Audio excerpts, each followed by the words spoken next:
All right, for our next exercise, you're going to want something like a PVC pipe or a broomstick or something that's really light, really easy, something like this.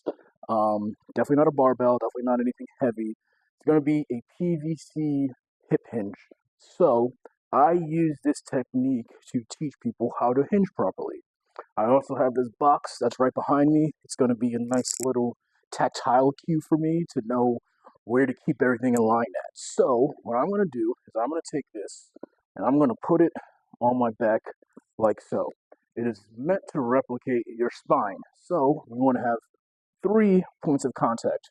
One is going to be your bottom hand, which is going to be kind of in that little divot part of your back where arches kind of happen, right? So you don't want to be arched. If you can tuck underneath and make sure there's no arch, your back of your hand is going to rest in that spot.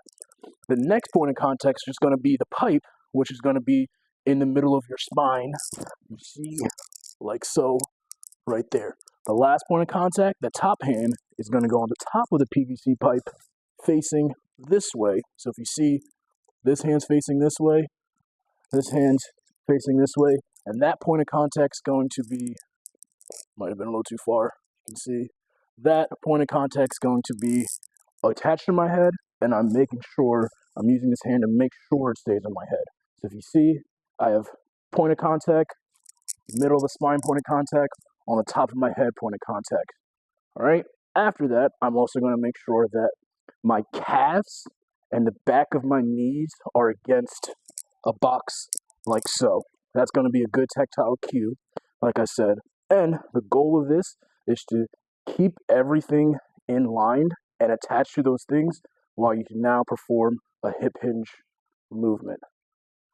My hips are being pushed back, my calves are against the box, the back of my knees are against the box, and all 3 positions of the pipe are against my back. All right, so I'll show you guys from the side. Calves attached, back and knees attached, all these positions attached, hand on the back of the head, and now push the hips back, hinge, push my hips forward, hinge.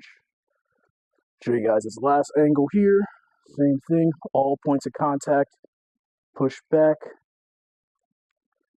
push forward. Like I said, the goal is to have all points of contact of the pipe against me. What you don't want to do is hinge too far and something comes off. It'll look like this. Using too much back, hand off there, not correct.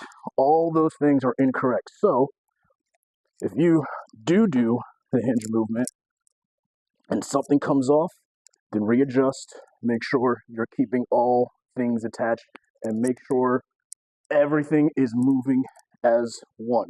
So if you can only go to there until that happens, that's your range of motion. If you can hinge, hinge, hinge, hinge, hinge, hinge, hinge, to the point where everything stays there, like so, that's a good goal to reach for. But PVC hip hinge, give it a go. Great warm up for the rest of the movements we're going to do later on.